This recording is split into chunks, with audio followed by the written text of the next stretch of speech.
The go to bed alarm is arguably the most powerful tool anybody can introduce into their lives on a regular basis. Going to bed at 9:30 and waking up at 5 or 5:30 is the secret sauce to happiness. Michael, it's so sad. I can't tell you how many executives over the years that I've coached who've achieved great success. And when I say on a scale of 1 to 10, how are you doing? Kind of an end of the year check-in. And they said, Michelle, and a lot of them are on Zoom. They're like, you can't see me, but I've gained 25 pounds. I'm in back-to-back Zooms all day. I barely see my family. What can I do? And that's what I want people to recognize, that seismic shift in you is, but bam, you do have the control, right, of how you schedule your life. And even if you're working for a company, if they want you to be the best leader, then you've got to manage your calendar with 15 minutes in between those Zooms. Oh. So if you're trying to be the best, most inspirational leader for your people, and you are depressed, and you have no energy, and you haven't exercised in so long, and you've gained all this weight, and you don't feel good, the energy that you bring to those calls is not good. It's like, do you really want to be the best dad, the best husband, the best leader, the best this? Well, then put yourself first. An entrepreneur straight out of New York City, Michael Chernow. What's cracking?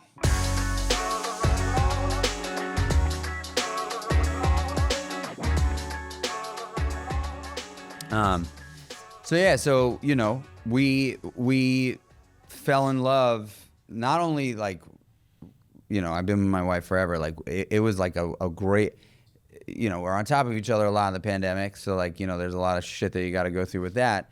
But upstate New York is just arguably one of the most beautiful places in the world. I mean, it is so spring, summer, fall. It's just like, it's paradise, That sounds wonderful. Yeah. I'm so happy for you. Thank you. One of my colleagues, Tasha Urich, was on your podcast, and we were together recently, and she was singing your praises. Oh, that's so sweet. I mean, yeah, and the wife and the 2 little kids. So don't make me do the math. How old are the kids now? 10 and 8. Oh, those might be the best ages. I don't know, though. Every age is so good. Those are good ages. They're like basically at the stage now where they might as well be adults. Like they're just self-sufficient. And the coolest thing about living in rural New York, or just in a rural environment, is that like they're just outside all the time. Oh God. And there's like no supervision. Like they don't have to worry about cars hitting them. Like they're just out on the property. I got very lucky with I bought a big property years ago and it was nothing. Now, since the pandemic, I mean, so many people from New York moved up there. But Michael, I'm so happy for you. Thank you. That is beautiful. Thank you. And thank you for having me today. I mean, when I started doing diligence on your stuff, I was like, this is my people, right? Like I felt the same way. I've never been known for my intellectual, accolades,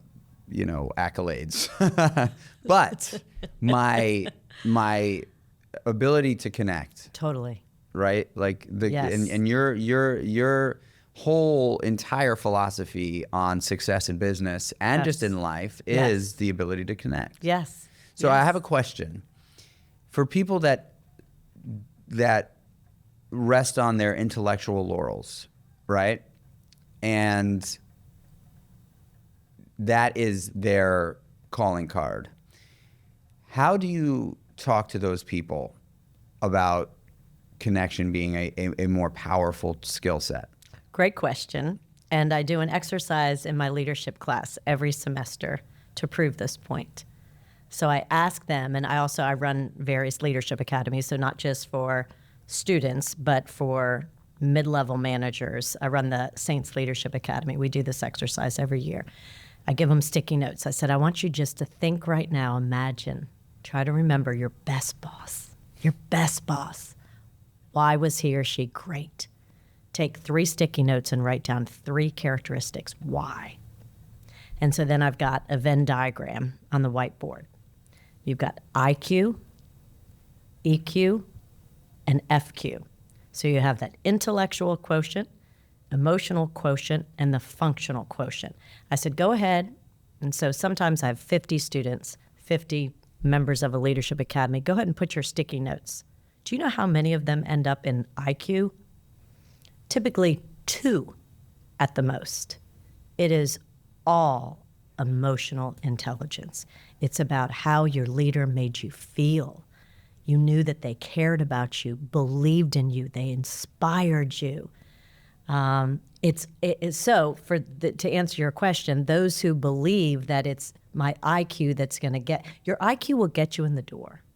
Absolutely. It's your EQ that makes you a great leader and a great human. So there are just people, and like this is a very open, easy going podcast. So I'm going to cuss because it's just part of that's unfortunately something that I struggle with. But like, there are just assholes out there, right? Woo! So I would not still have a job if they weren't still jerk bosses. So like, how do you talk to them? I have great empathy for jerk bosses. You want to know why? I think I was one. Okay.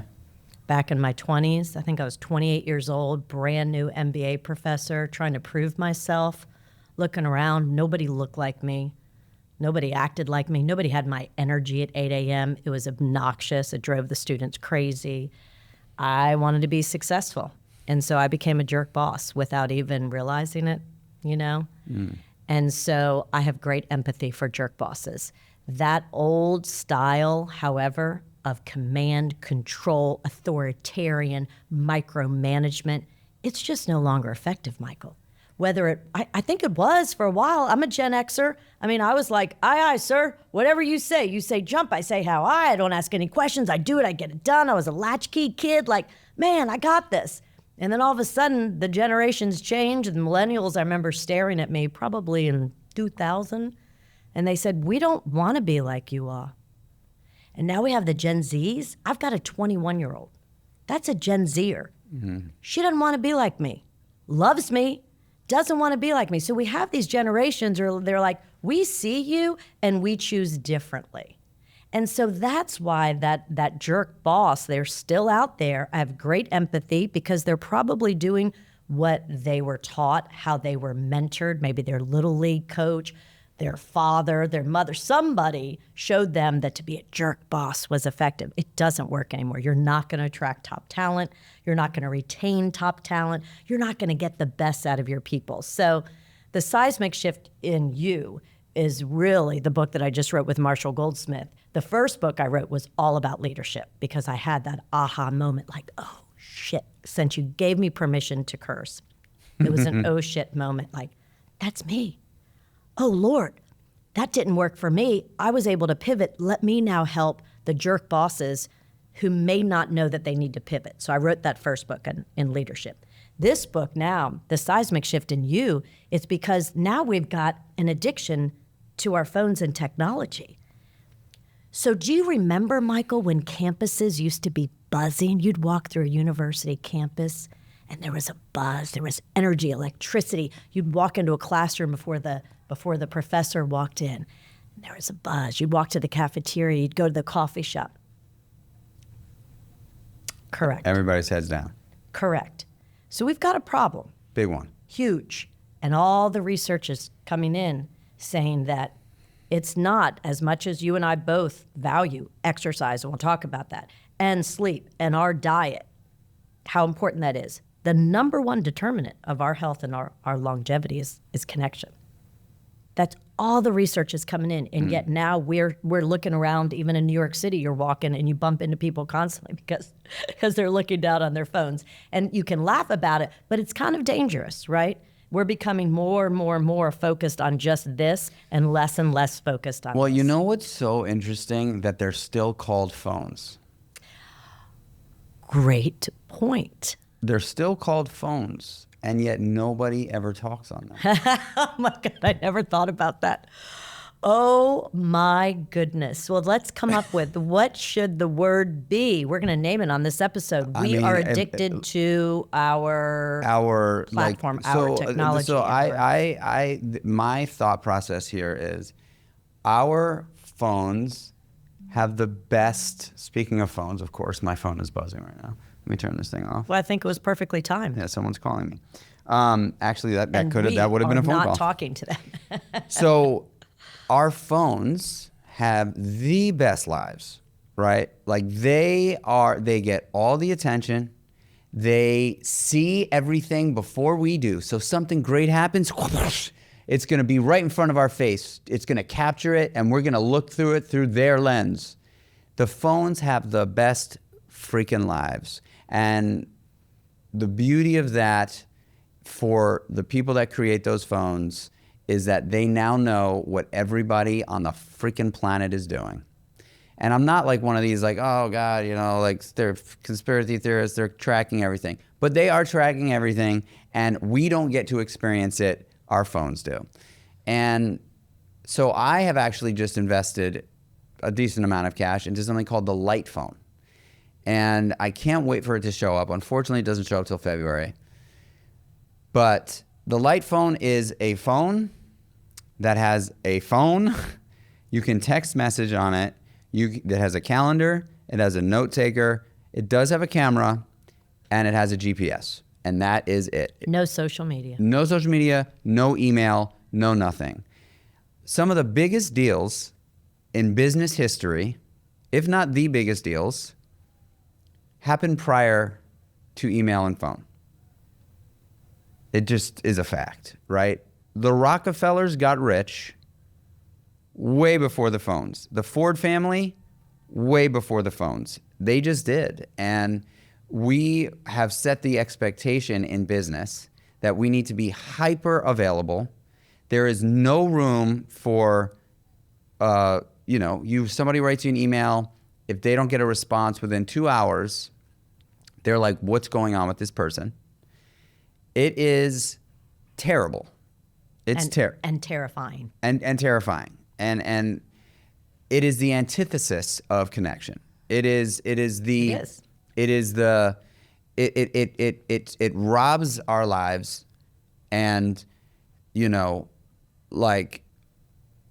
we are judged. And I've been saying this a lot because I think it's important to say, because humans are judged. And I will say this,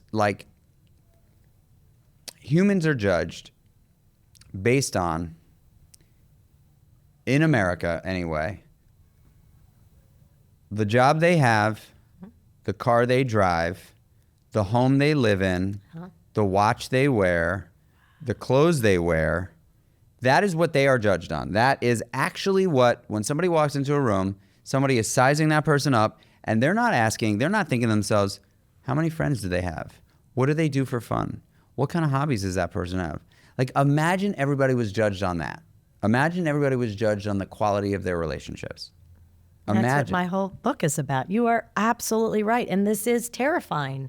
And I'll never forget, as I was listening to you talk, Michael, I had this, my mom has since passed, but I had this vivid memory of when the smartphones just came out, and I was visiting her, and we were talking, and she lived on a lake and this beautiful surrounding, and we hadn't seen each other face to face. And my phone, somebody texted me. I was like, oh my gosh.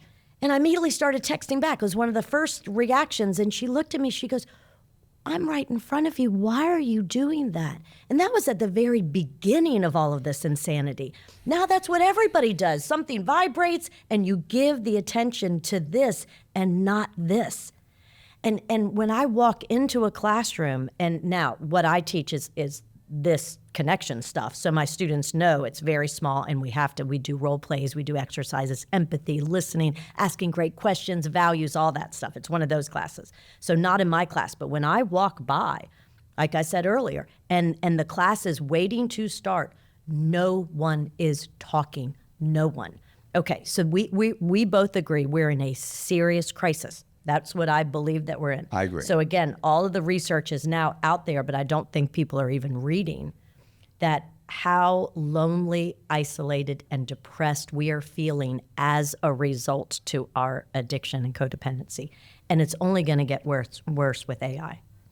Okay, so we need to do things differently. You and I both know, but how are we going to get everybody else on the page? We got to pivot. And so I think it's about, when you're talking about calendar and how important, I love your model of how you do your podcast. I do mine on Tuesdays, you do yours once a month, you stack it, you figure out how to own your calendar, right? How in the world are we going to get people to switch from what? Task, productivity, to-do list and busyness, to who? That's what I'm trying to get people to pivot to. So you say we're judged on what we wear. I mean, I thought hard about, like, I want to, like, you're a cool guy. I'm going to try to be a cool girl today. Like, I don't want to wear my usual kind of suit. Like, I want to be a little bit more real, right? I really was intentional and kind of thought about that, right? Because I know I'm going to be judged and I want me to shine, like who I am, and not put on a false appearance. And so when you think about so much of a calendar day, people determine their success and their effectiveness on task, what productivity at the end of the day. Oh, look at my to-do list. Yes, I can go to bed now. And yet the who's not there. The most important people in your life are not on your calendar. You're not embedding them. You're not making time. You're not holding Taco Tuesday sacred. You're not holding coffees with your girlfriend sacred. You're not taking those family vacations. I just got on my 80-year-old's dad. I got on his case. I said, Dad, we have not taken a family vacation in forever. You are 80 and you're magnificent. We have to do these things. If you don't plan them and put it on your calendar, they don't get done. So that's the shift that I want, is to go from what to who. And then that's the first shift. And then that changes everything. Interrupting this episode to share with you that Creatures of Habit finally launched our protein bar. It's called the Daily Bar. It's made with 20 grams of plant-based protein, 3 grams of creatine. Yes, you heard that right. It also has 3 grams of creatine. It is incredibly tasty and clean as a whistle. All clean ingredients. Take this opportunity. Hop over to creaturesofhabit.com. That's creaturesofhabit.com with a K, and use code KOHPOD20 at checkout for 20% off your first order. Back to the pod. I used to, as an entrepreneur in my early days, right? I mean, I didn't know better, and I think a lot of young entrepreneurs have a similar way of thinking, right? I draw a direct line to my potential success on how many hours a day I'm working. Totally. Because you were in the restaurant industry. Restaurant industry. You slept, what, for 4 hours a night? If that. I mean, it was bad. And the first 2 years, my wife, the reason why we bought our house upstate was because my wife basically took me aside after 2 years of not taking a day off and working legit 16 hours a day. She took me aside and she said, Michael, wow. And we were young too, She was like, I don't know you. I just don't know you. And I love you, but this is not going to be sustainable. And I looked at her with full conviction and total agreement. And I said, you're right. You're right. And what I'm going to tell you is very real. If I don't leave physically New York City, it is going to be very hard for me to stay out of this place. It will be very hard. And I'm telling you that honestly. So my solution, and men like to try to fix things, probably to a fault, but my solution was, we need to find a place to go on the weekends. And that was the first step in me understanding that not only is work-life balance a real thing, it has to become part of your philosophy, as far as I'm concerned. I've been told, there's no such thing as work-life balance. And I'm like, that is just absolute BS. You have a choice. I agree. You have a choice. I agree. And if you don't set boundaries for yourself, yes, you are an irresponsible entrepreneur. You will never, ever actually be able to sustain that kind of life with happiness and community and connection if you do not create hard and fast boundaries for your life. And I had a guy named Gino Wickman. Do you know Gino Wickman?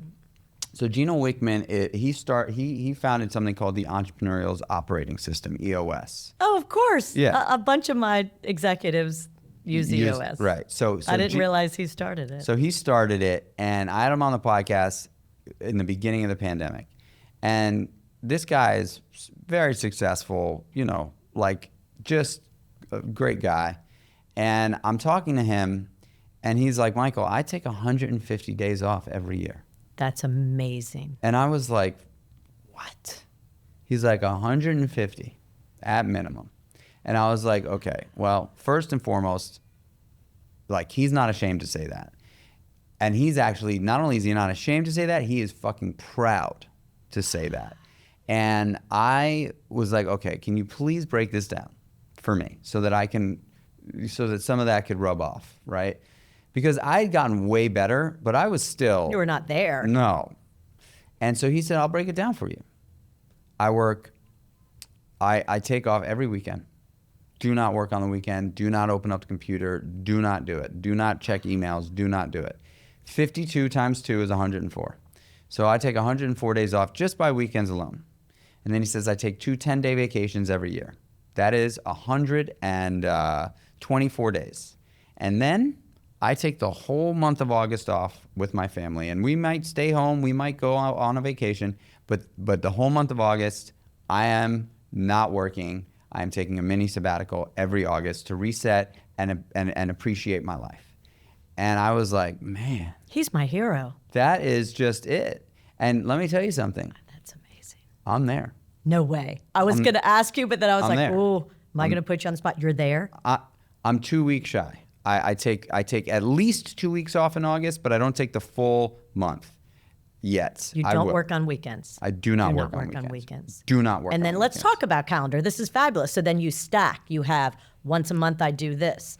So my calendar is chunked. So like the way my calendar, I'll show you my calendar. My calendar is chunked out. So I basically have these chunks. Yep. Oh, and you color code them. If y'all could see it, it's color coded. Yep. But I chunk it up. So I've got my morning workout in the calendar. Yes, me too. Every morning, and I no longer give that up ever. It's in the calendar. Yes. I have fam breakfast. Yeah. In the calendar. I've got kids to school in the calendar. Drive to office in the calendar. You have an office upstate? I have an office upstate. Okay. With people or just you? Just me. Just Yeah. me by A myself. place to. Yeah, because we're all remote. Yeah. I have my first tranche of work. Yep. Is from 9 to 11, where I'm working, and my assistant can schedule meetings if she wants to. But that would be the meeting block. I don't take meetings outside of this block unless it's absolutely necessary. Outside of the team. So there's team meetings, but there's no like.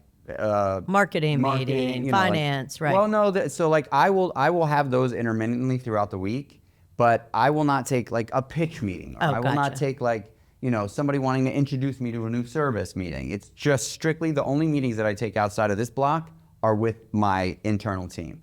And then I've got a chunk between 2 and 5 where I'm typically calling customers, and this is where I'm like smashing work. So I'm focused on the computer, and I call customers, and like that's how I chunk up my schedule, because like you said, right? Oh, and then when are you off? When do you cut it? When do you say off? Off is at 6 o'clock. There is not I do not. It's every Friday night is date night. It's in the calendar. It's just in the calendar. Like it's just And so like I was so happy when you said like, we don't put the people that we love in it. Like people you do. You do. I do because very few people do. Oh, I'm sure less than 0.001% do. Mm-hmm. And I think the calendar, like you had said, it's just so important to have structure there. It's right? a reflection of the priorities in your life.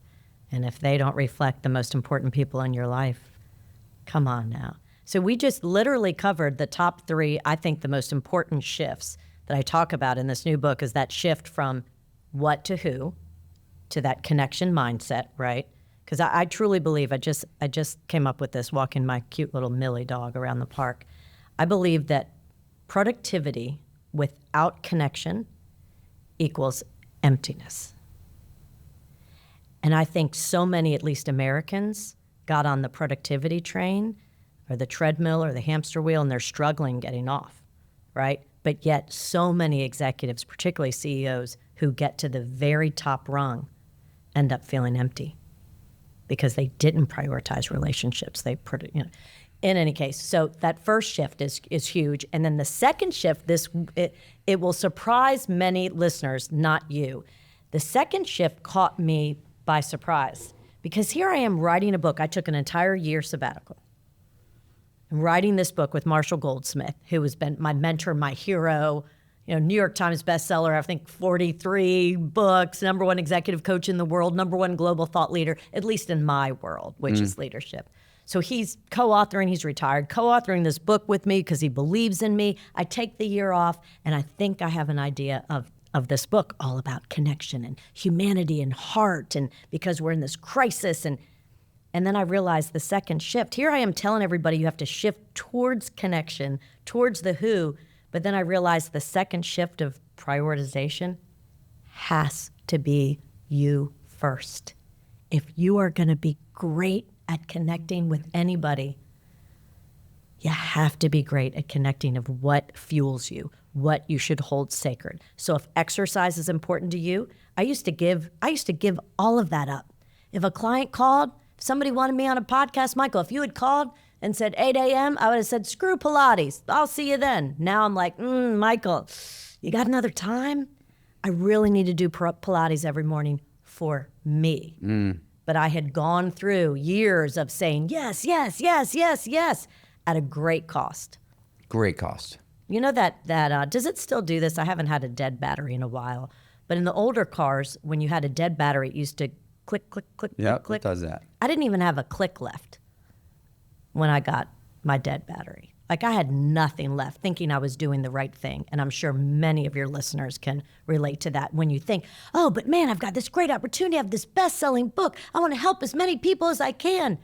And then you realize, what am I doing? I have no life. You're giving all of your energy, all of your attention, and yet I'll never forget, and I write about this in my book. So my daughter was 20 at the time. She goes to the University of Georgia, and she was home for Christmas break. And she finally sat me down, and I'm in the middle of writing a book on connection, Michael. She said, Mom, I've been home for 2 weeks, and I've barely seen you. I mean, tears in my eyes, y'all. That got my attention. I studied this. I know this. And yet I hadn't adapted my calendar to reflect that she was home for college for a month. I was like, oh, I'll see her at night at dinner, but she's out every night. And I'm working every day. And I didn't take the time to say, wow, I'm going to have her home for 4 weeks. Let me pivot and make sure that my calendar is reflecting the most important person in my life after me, right? Once I hit rock bottom and was so empty, then I prioritized myself first. And it's much easier to do when you're an empty nester. Like, you still have kids at home. Like, once she went to college, it was so much easier for me to say, okay, I can hold every morning at 8 a.m. for Pilates sacred. I can hold walking my dog sacred. Dinner with girlfriends, whatever. It's a little bit just harder. Interrupt you for a second? And I want to say this because I think it's important for people to hear. What you're talking about is so critical. So you said, it's easier for empty nesters. The truth is that I am so passionate about that time and putting myself at the top of my totem pole. I am my priority, period, done. Before my wife, before my kids, before my business, all of it. And that doesn't mean that I am sacrificing time. I have Fam Brecky on my phone at 7:15 every morning. What does that mean? That at 7:15 every morning, I am at the table with my family, my wife and 2 kids, having breakfast. My day gets going right after that. So the only way that I can achieve these things and make my totem pole, my head at the top of the totem pole, is if I'm up at 5 a.m. doing the things that are going to make me the greatest father, the greatest husband, the greatest business owner, like the greatest CEO, like I sacrifice that time because I know how critical it is. If greatness is what I'm striving for, there's no way I can exude greatness if I'm not actually feeding myself great things. Yes. Like Yes. I'm eating the grateful pie at 5 a.m. Yes. And that includes fitness and whatever the hell I want to do. If I've got a skincare protocol. I've got a sauna and a cold plunge. I've got a journal that I could write in. I can do all sorts of different things because everybody's sleeping. I'm not being selfish with their time. I'm doing it in the morning because I'm married with young kids, but I know how critical and how important it is. And the biggest piece of this pie, and people will tell me, oh, I'm not a morning person, blah, blah, blah, blah. Tell me one great thing that you can remember, that happened on a consistent basis after 10 o'clock at night for you. Never. Okay. Not even fun. Okay. So if that's the case, right? Set the go to bed alarm. Yep. The go to bed alarm is arguably the most powerful tool anybody can introduce into their lives, because I promise you, and I'm not saying you have to go to bed at 9:30 every single night of your life. I'm saying if you have an awesome event to go to, enjoy it. Go to the event. Don't sacrifice your sleep. So like if you go to bed at 1 o'clock in the morning because you were out at this awesome event every couple of weeks or once a month or whatever it is, sleep till 8 o'clock and then skip the morning shit. Yep. Because you're doing something great for yourself at that event. That's right. But on a regular basis, going to bed at 9:30 and waking up at 5 or 5:30 is the secret sauce to happiness, because you fill the cup between 5 and 7 in the morning. You fill the cup. Literally. It doesn't, like, we can control so little of what happens in our lives, right? Once some person, something walks into our periphery, our control is taken right away from us. I can't control what that person does, what they think, how they judge us, what they're gonna do. I can't control them, but I can control what happens at 5 o'clock in the morning. Yep.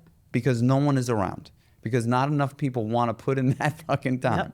Yep. You know? And so, like, what you're talking about is, you know, I will share that I am my priority, and I'll get flack from people saying, oh, that's so selfish, And I'm like, selfish, schmelfish. Nope. I'm showing up at 7 o'clock in the morning when my wife and kids are just getting up. I am showing up truly as the best version of me I can be. Period, done. Like, I am, if I had just rolled out of bed, we all wake up with that anxiety. All of us do. Everybody wakes up with it, especially if you don't give yourself any time in the morning. You wake up, shower, rush, this, blah, blah, blah. Like, you're not thinking about the people you love. Correct. You're thinking about what's going to happen in 2 hours. What? All the whats. So I'm so happy you said that, because I really do think that that's such a great foot in the door for anybody looking to, like, kickstart a different way of walking through life. Yes. Prioritize yourself. Yes. Don't selfishly sacrifice the time that you can be spending with others or time at work to prioritize yourself. Prioritize yourself with sacrifice. Wake up early in the morning and then understand the beauty of the quietness in the morning. You know? Yes. Like, how often do we get to experience quiet time? Mm-hmm. When we're active, but it's just quiet around us. Mm-hmm. No one's emailing you. Mm-hmm. No one's texting you. No one's calling you. No one's up. Mm-mm. What percentage of the world do you think actually wakes up at 5 a.m.? Yeah. Very, very few. Yeah. Intentionally. Yeah. If you have to be at work at 6 a.m., I get it. But if you have to be at work at 6 a.m., I'm not telling you to go wake up at 3 a.m. But, like, I would promise you that if you did, your happiness barometer would probably be turned up a bit. Oh, absolutely. Michael, it's so sad. I can't tell you how many executives over the years that I've coached who've achieved great success. And when I say on a scale of 1 to 10, how are you doing? Kind of an end of the year check-in. And they said, Michelle, and a lot of them are on Zoom. They're like, you can't see me, but I've gained 25 pounds. I'm in back-to-back Zooms all day. I barely see my family. What can I do? And that's the biggest wake-up call for them. They're like, but my business demands all of this, and they feel like they don't have control. And that's what I want people to recognize, that seismic shift in you is, but bam, you do have the control, right, of how you schedule your life. And even if you're working for a company, if they want you to be the best leader, then you've got to manage your calendar with 15 minutes in between those Zooms. I mean, your energy is palpable, and you can feel it on Zoom calls. So if you're trying to be the best, most inspirational leader for your people, and you are depressed, and you have no energy, and you haven't exercised in so long, and you've gained all this weight, and you don't feel good, the energy that you bring to those calls is not good. And so I agree. It has nothing to do with you being selfish. It's like, do you really want to be the best dad, the best husband, the best leader, the best this? Well, then put yourself first and get up and exercise and be with nature and do your routine and eat healthy and manage to where you can bring your best energy. And that's on you. No company is telling you that you can't do that. That's on you. And so that's what I spend probably, Michael, most of my time coaching clients, is trying to convince them that connection pays off, that it's not a soft skill, it's a power skill, and you need to work at it. It's got to be intentional. You have to embed it. And you've got to figure out, if your world is Zoom, you have to figure out how to embed the time so that you can show up with the best energy for your people. Because if you're the leader, they're all waiting on calls for you.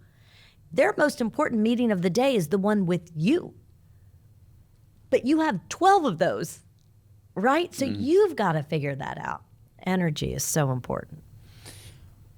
When you think about this idea, because I am so in agreement with you. And I used to feel shameful if I was going to take vacation. I used to feel shame around it. I used to feel like, oh man. I wonder why. You know? Well, I think it's just the way we're cultivated here in the United States of America. I think it's an American thing. It's an American thing. It's like, we are, like I said, you know, we're judged on the job, the car, the house, the watch, the clothes. Yeah, like we're judged on those things. And how far up you are in the ladder. I mean, your title's big in America, right? And it is a badge of honor, I feel. Like, I've heard many of my people I know make fun of the other countries who take an entire month off. They'll say, oh, well, look at us. I didn't take any vacations last year. Like, it's a badge of honor. It's crazy. No, that's wrong. And guess what? At Creatures of Habit, at my company, I tell my team, I do not expect a response from an email after 6 o'clock. I do not expect an email after 6 o'clock. I do not expect you to be on your email before 9 o'clock in the morning. I do not expect you to work on the weekends. I do require you to take vacations twice a year. I require it. It is necessary. You must do it. And by the way, I too am going to do whatever I want to do. And I'm going to lead you with kindness and confidence. I'm going to do what I want to do. It's hunting season right now. I have become a passionate hunter.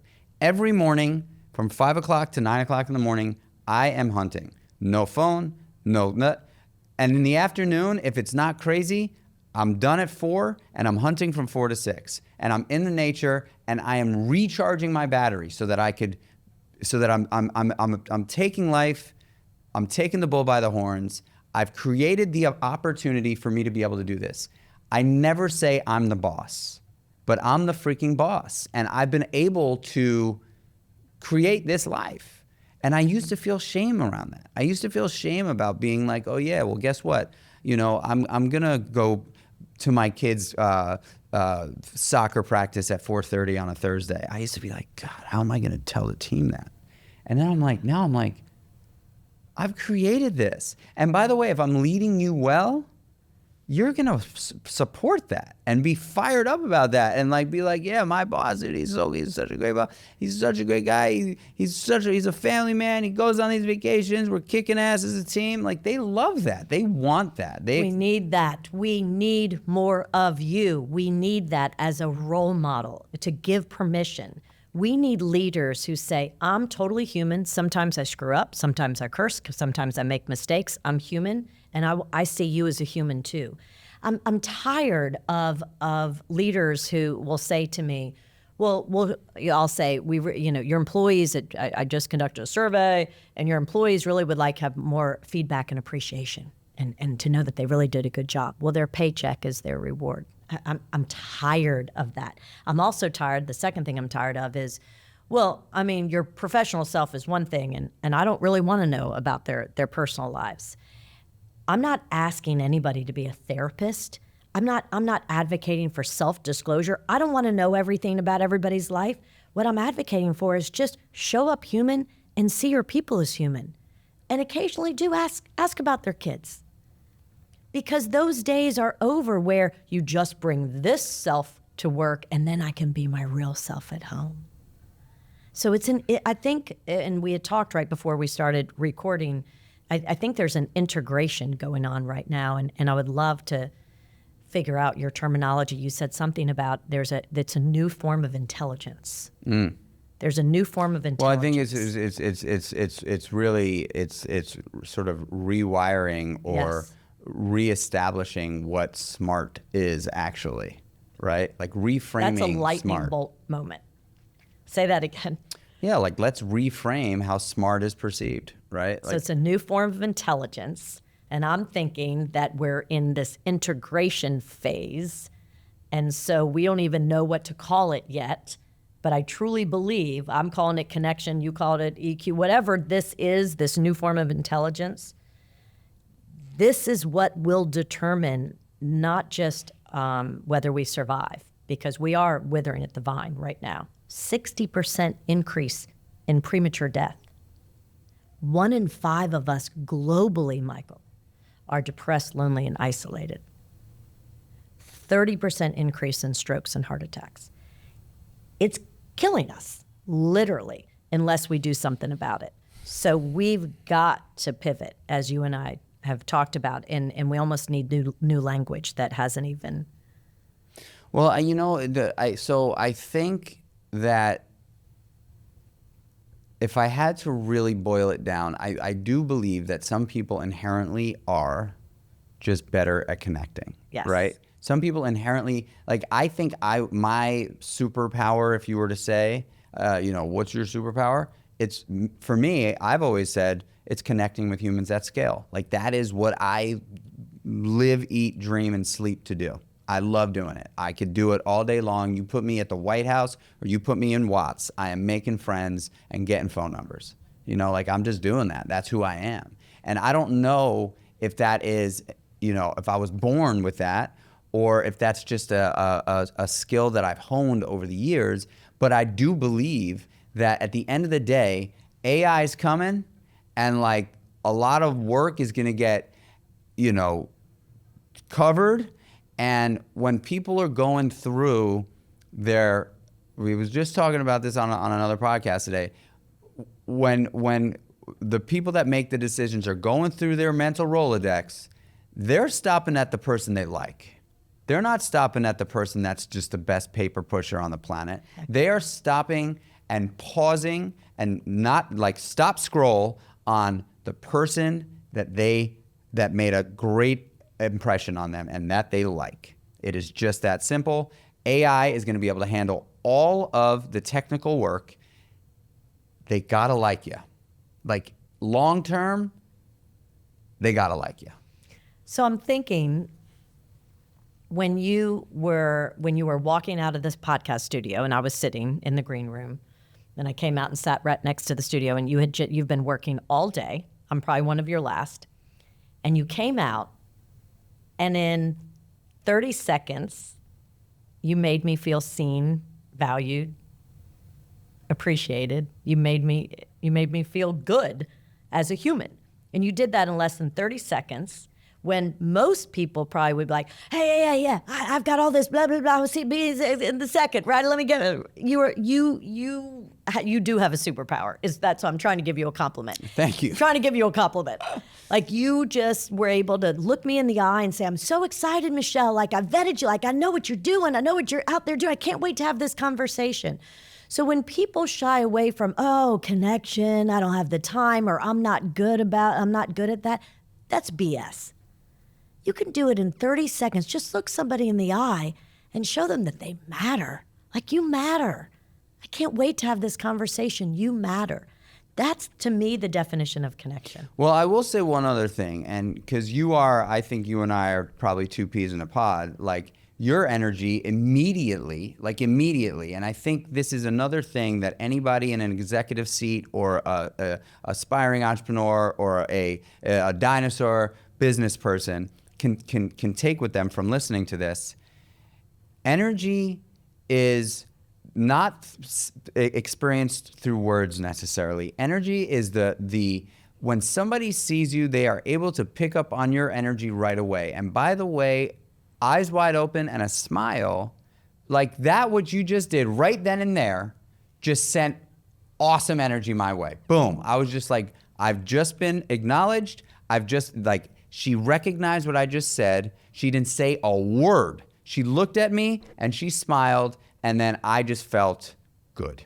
And like, I've told people to use the archway of the door as a cue to just smile. Because walking into a room with a smile is very different than walking into a room without a smile. Frazzled, hurried. Just without a smile. Like, think about it, right? Like, you walk into a room with a smile, somebody looks at you, the first thought that comes to mind is either that person's bringing some energy here, or that person's kind of funny. I'm interested. What is that person smiling about? I'm interested.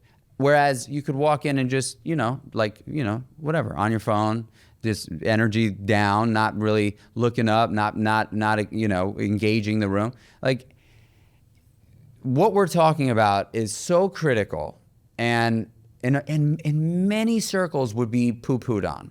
Like, I have been, I'm not the smart guy. I'm just not, like, the quote-unquote smart guy.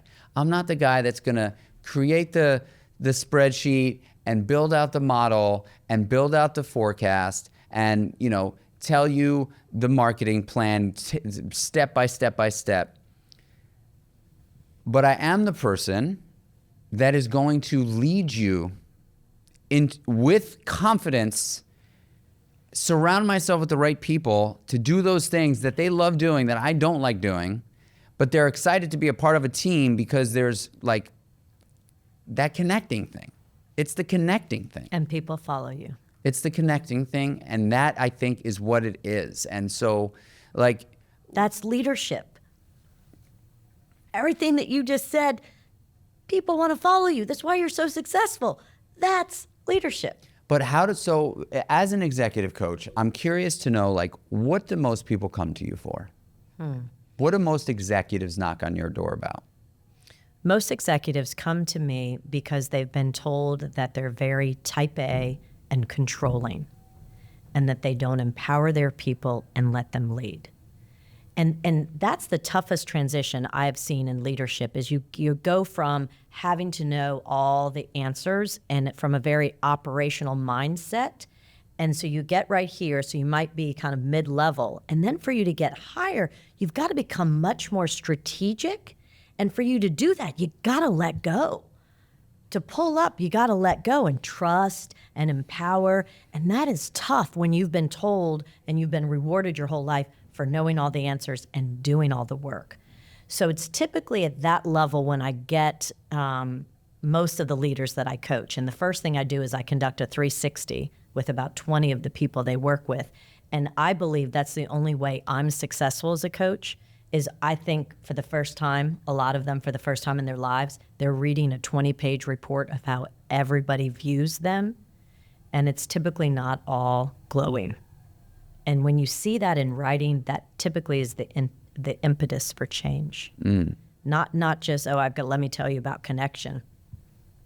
It's seeing how other people view your micromanagement. And what is a technique or a strategy that you use? Because I think one of the hardest things for someone like that is stepping outside of themselves and looking at them through someone else's perspective, right? Like seeing it from the other side of the street. Because they typically type A, and I'm also a type A. Yeah. But And one of the things I've struggled with is seeing somebody else's perspective. If I think I'm right about something, like it's hard for me to just like let go and be like, wait a second, if this other person who's smart, who's on the team, who's with me, what you are so sure is absolutely right. This person who's on the team, who you appreciate, who you hired, who you like and have trust in, feels the complete opposite. They literally feel completely different than you on this one specific topic. Like there's got to be something there. You know what I'm saying? Like Totally. there's got to be something there. And I think it's hard for people that are specifically type A to consider, wait a second, like let me think about that for a second. This person's really smart. Like this person works with me, for me, with me, whatever. They feel the polar opposite on this thing. I've got to consider that. Like, how can I not consider that? You are so right. What I've learned just recently about connection, I learned this at my launch party. I just threw this big party in New Orleans. And I cried right before because I thought, oh my God, what if nobody shows up? I'm trying to start a connection movement. And I wanted to go global because we need it. And so I just threw this big party, invited everybody I knew, and then I thought, there's a risk that nobody shows up, right?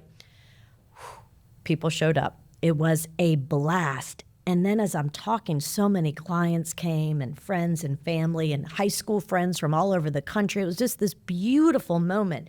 And I realized that to be really, really good at connection takes courage.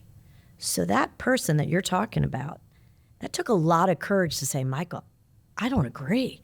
I've got a totally different perspective. It takes a lot of courage for you to say, dang, wow, didn't see that coming, but I've got to consider that. It takes a lot of courage to be vulnerable with somebody and say, you know what? I screwed up, you know? Or let me tell you about my childhood. It's probably not what you thought it was, but I want you to know because that's who I am. All of that takes vulnerability. So connection takes courage. So we might, you and I, because we love it, and we might have probably come out of the womb like this. Mm-hmm.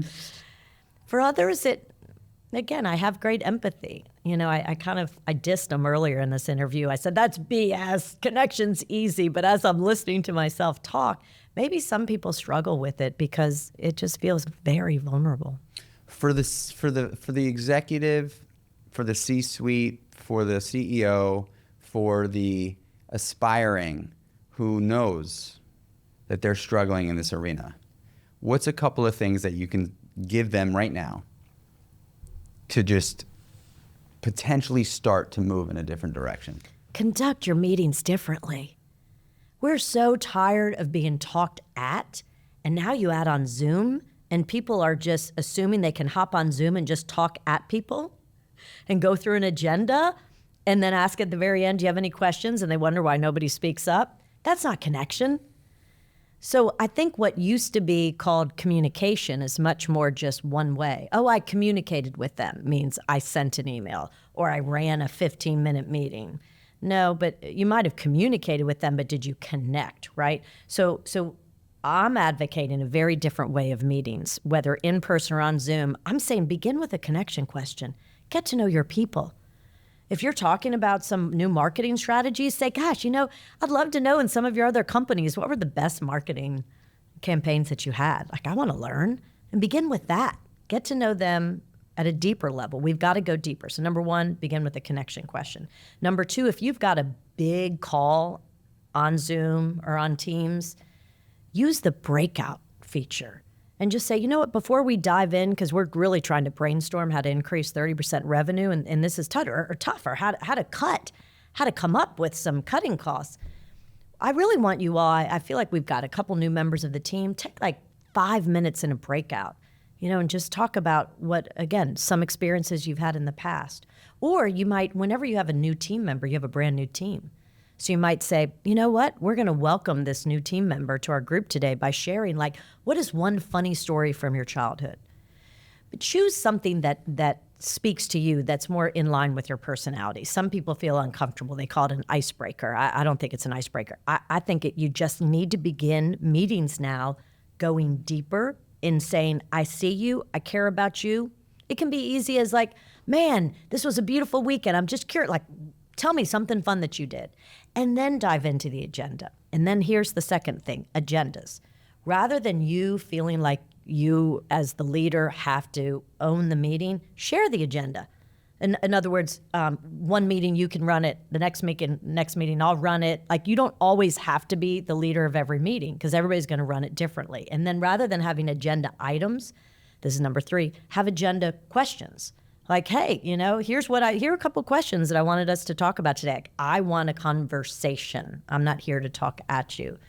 So connection is requiring different things from leaders, and we've got to go deeper.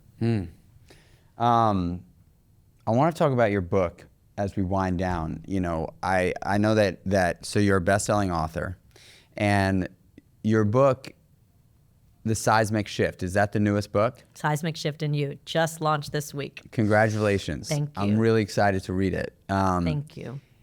Just tell us what we can get from that book. Like, what is that book going to, when somebody opens that book and then they close it on the last page? What was the intention or the impetus to write that book and the feeling you're looking to evoke in the person that just finished it? So 2 years ago, Marshall and I were at the Thinkers 50 Awards in London, and that's the Oscars of my field. So the best thinkers in the world about management and leadership. This is 2 years ago, so it was 2023 in November, and every single top thinker in the world on stage was talking about there's no way we're going to stop this unbelievably fast train of automation and AI and algorithms and all that stuff. We can't stop it. And so we have to lead differently, and we have to lean in with heart and humanity. And they didn't get together, all of these top speakers. They were getting awards, and so they didn't realize that every single top speaker would be talking about the same thing. And Marshall and I are drinking a glass of Veuve Clicquot afterwards. We're drinking a glass of champagne. And I said, Marshall, we need to write a book about this. Because it's one thing to say to leaders, oh, we need to lean in with heart and humanity. But 99% of leaders don't know how to do that. We need to give them permission. We need to show them how. So that was the impetus for the book.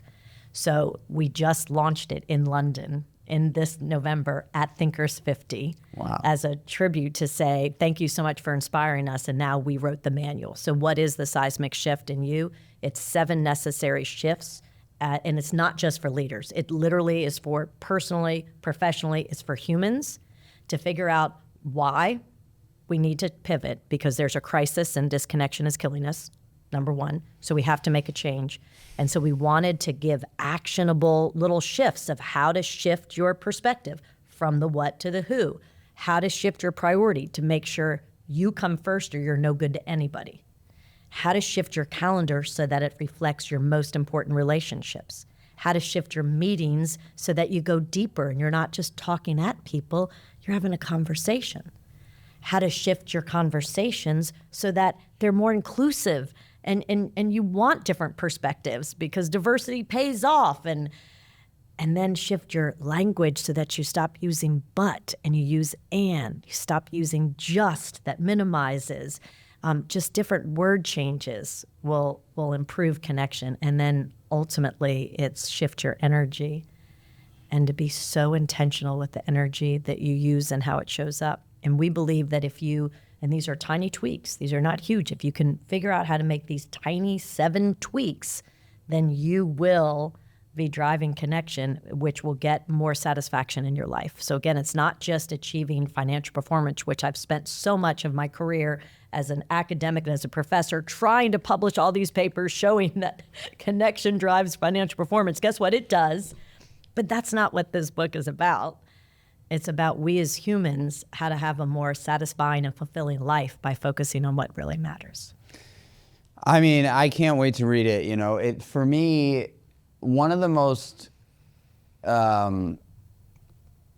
influential, impactful, and honestly reassuring books I've ever read in my life was Dale Carnegie's. I can't believe you just said that. Oh, I'm gonna get tears in my eyes again. I wrote, me too. On shag, you're younger than me. On gold shag carpeting in my dad's office. It was a book, and I brought it down. And I still remember it was a little dog that they talked about in the very beginning of the book, and the dog made Dale Carnegie feel so good about himself. just one of the greatest books of all time. It's just one of the greatest books of all time, and that book was written a long time ago. And why? How did it affect you, and why? well, it affected me because when I read it, I had already started my first business, and I was deep in, and someone had suggested reading How to Win Friends and Influence People, and I kind of felt like I'm good at that already. Like that's something that I'm good at. But then I read the book, and I felt like the book was like, honestly, like I felt the book was written about me.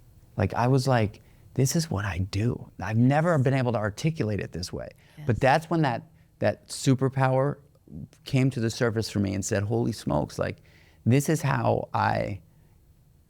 I do. And and there's no there's no denying that book is one of the most powerful business books of all time, right? Because it's teaching people this idea that like you could be the smartest person at the table, but I promise you, if more than 50% of those people at that table don't like who you are, you're not gonna win long term. Like you're not. And if you sit there and you talk about yourself the whole time and how great you are, and you don't pay attention to others or ask questions and show interest, that was what I got out of the book. That's why he opened up with the dog scenario. Like, why do we love dogs so much? Because they make us feel good. So good. They pay attention to us. They love on us no matter what. And so he was able to say, we got to do a better job as humans in making other people feel seen, heard, valued, respected. That's my definition of connection. But why that book made such an impact on my life was because I just didn't value that skill set until I read the book. I didn't think that was a power. I honestly thought that it was a liability because I led with my heart. And instead of, like if people, like my business partner at the time was not that person. He was the type A, like in the kitchen, hardcore, but I knew everybody's name and I knew everybody's story. And, and I was like, well, at least I know what they're doing. At least I know what Jane is doing on Thanksgiving with her family. Like in my mind, I was like, I didn't realize how important I didn't realize how important it was. I didn't realize. I really didn't. And I think that was like the moment when I finally finished that book. I was like, wow, like there's something so powerful here that the Harvard study. I forgot what that study is called, but it's the longest standing. Yes, Bob Waldinger wrote the book about it, The Good Life. Right. The longest standing human study in American history. Yes. Started in Harvard in 1938 with 700 men, 350 Harvard sophomores, and 350 of like the toughest kids in South Boston. Correct. And they surveyed them once a month, and they asked them, what makes them tick. And this study is still going. Yes. And the conclusion is, it doesn't matter what you have. Nope. It doesn't matter the job the title you've held. It doesn't matter the car you drive, the house you live in, the lavish vacations you've been on. It matters most in terms of happiness, the quality of your relationships, your personal relationships. Boom. That's it. That's it. That was crazy. That's it.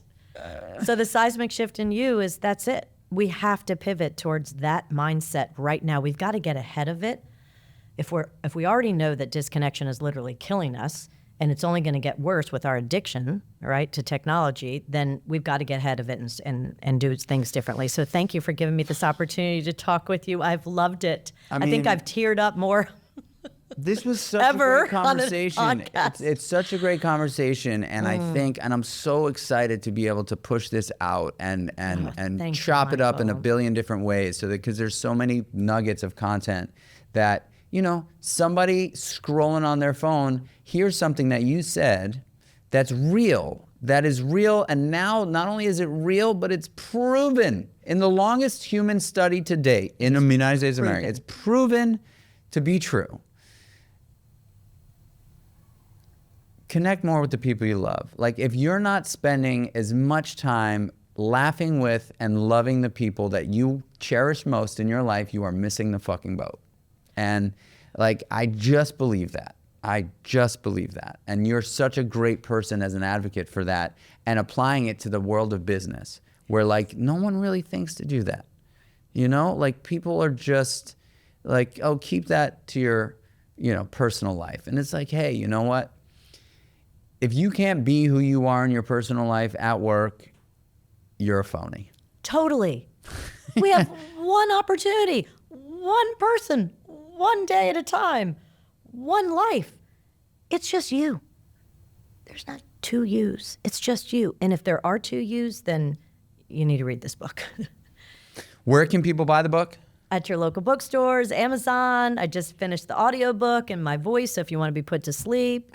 Awesome. I love that. Where can people follow along your journey and potentially inquire about coaching? MichelleKJohnston.com. Yeah, but I'm not here to get business at all. I'm here trying to really make a difference with connection. I appreciate that. The best gift that you all can give me is to embed more connection into your lives and into your calendars, because then we all win. That's the best gift. Family, you know as well as I know, that one hit you right in the heart.